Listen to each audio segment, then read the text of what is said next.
Hello student, happy Ramnami all of you. How are you all? I hope that you are all fine. Now today I am going to upload class 9 chapter 1 question answer.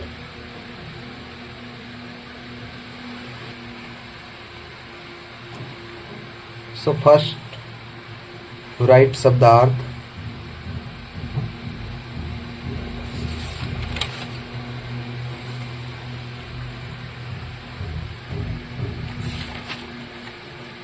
पहले आप शब्दार्थ लिखेंगे, फिर यहाँ से प्रश्न अभ्यास शुरू होगा.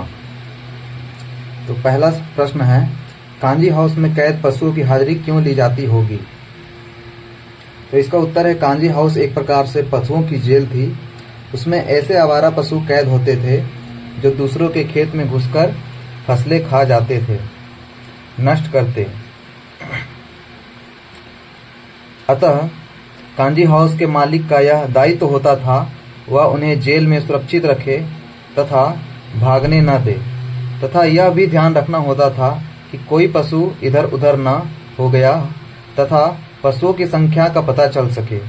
इस वजह से कांजी हाउस में मौजूद पशुओं की हाजिरी ली जाती होगी.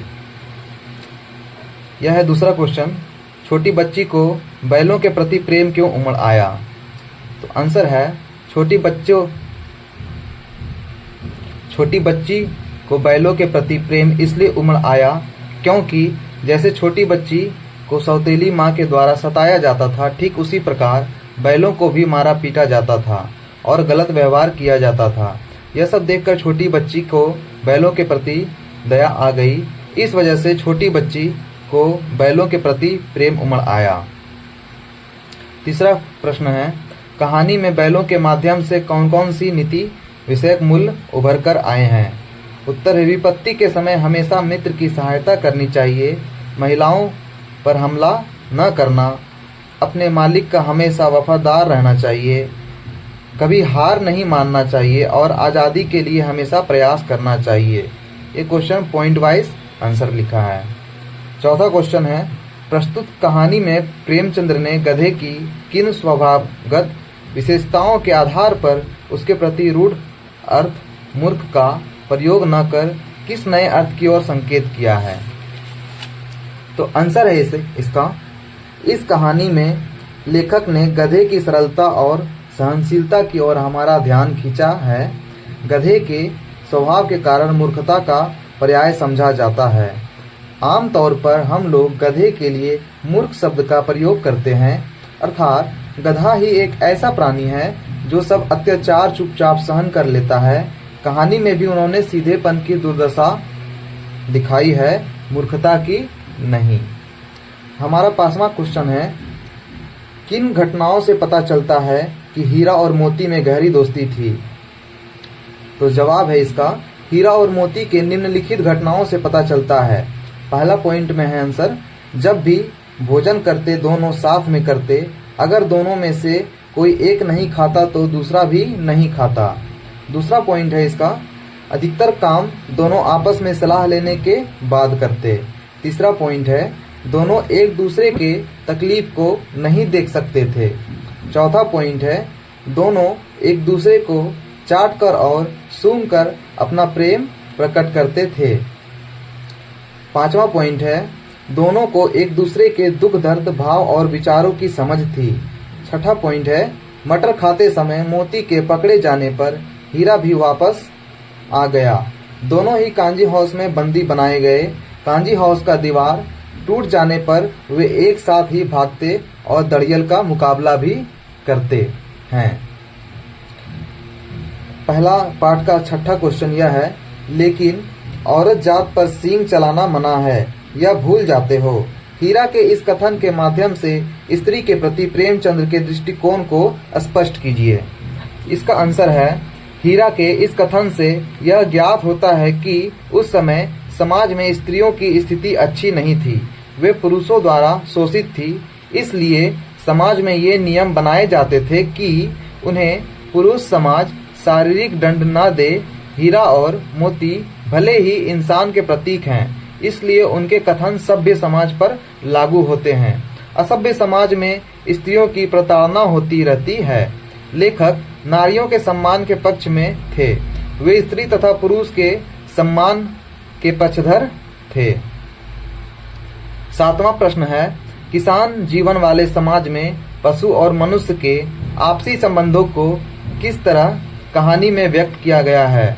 उत्तर है, किसान जीवन वाले समाज में पशु और मनुष्य के आपसी संबंधों को कहानी में निम्नलिखित प्रकार से व्यक्त किया गया है। पशु आदि काल से मनुष्य के साथ ही रहे हैं तथा मनुष्य और पशु का हमेशा से गहरा संबंध रहा है।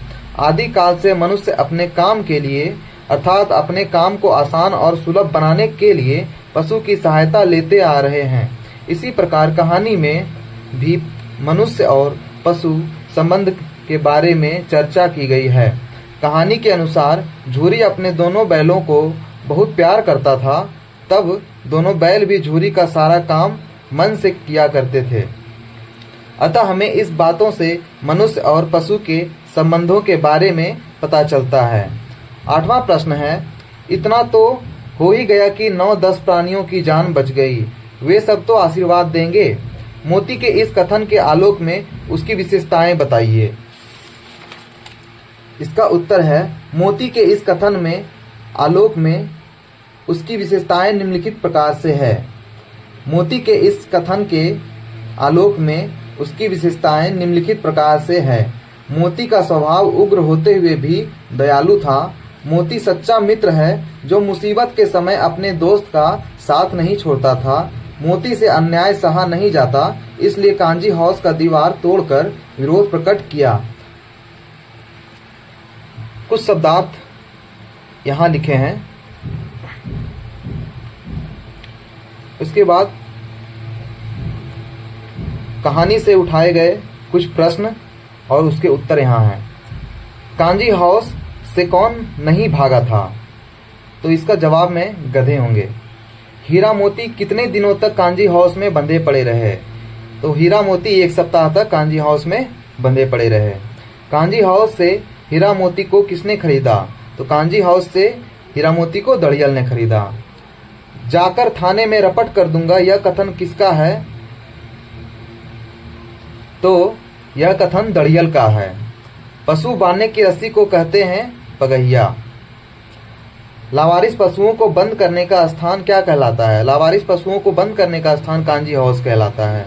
2 बैलों की कथा किसके द्वारा लिखी गई है? तो 2 बैलों की कथा मुंशी प्रेमचंद्र के द्वारा लिखी गई है। उसके बाद है, जानवरों में किसे सबसे ज्यादा बुद्धिहीन समझा जाता है?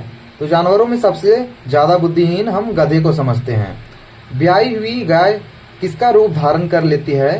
तो ब्याई हुई गाय सिंहनी का रूप धारण कर लेती है। गधा किस महीने एकाध बार कुलेल कर लेता है? तो गधा वैशाख के महीने में एकाध बार कुलेल कर लेता है। लेखक के अनुसार गधे में किनके गुण पराकाष्ठा को पहुंच गए हैं? तो लेखक के अनुसार गधे में ऋषि मुनियों के गुण पराकाष्ठा को पहुंच गए हैं। बछिया का ताऊ किसे कहते हैं? तो बछिया का ताऊ बैल को कहा जाता है। झूरी के बैलों का क्या नाम था? तो झूरी के बैलों का नाम हीरा मोती था। झूरी के साले का क्या नाम था? तो झूरी के साले का नाम गया था। गांव के इतिहास में कौन सी घटना अभूतपूर्व थी? बैलों का नाचना, बैलों का भागना और बैलों का अपने आप घर आ जाना, बैलों का खेत जोतना। तो गांव के इतिहास में बैलों का अपने आप घर आ जाना ही अभूतपूर्व घटना थी। तो बैलों के घर लौटने पर उनका अभिनंदन करने का निश्चय किसने किया? तो उनका अभिनंदन करने का निश्चय बाल सभा ने किया। दूसरे दिन गया बैलों को कैसे ले गया? तो दूसरे दिन गया बैलों को गाड़ी में जोत कर ले गया। गया ने बैलों को किससे बांधा? तो गया ने बैलों को मोटी रस्सियों से बांधा। झूरी के बैलों ने नाद की तरफ आंख तक क्यों न उठाई?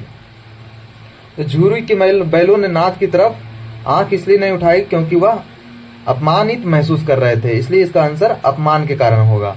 मुझे मारेगा तो मैं भी 1-2 को गिरा दूंगा, यह कथन किसका है? तो यह कथन मोती का है। हमारी जाति का यह धर्म नहीं, इस कथन में किसकी जाति की ओर लेखक ने संकेत किया है? तो इस कथन में बैल जाति की ओर लेखक ने संकेत किया है। गया के घर में झूरी के बैलों को रोटियां किसने दी थी?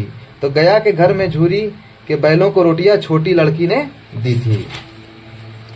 हीरा मोती भूख से व्याकुल होकर खेत में क्या चरने लगे?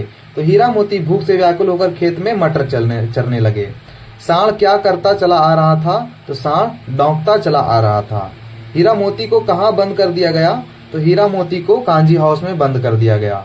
कांजी हाउस के दीवार गिरते ही कितने घोड़ियां सरपट भाग निकली?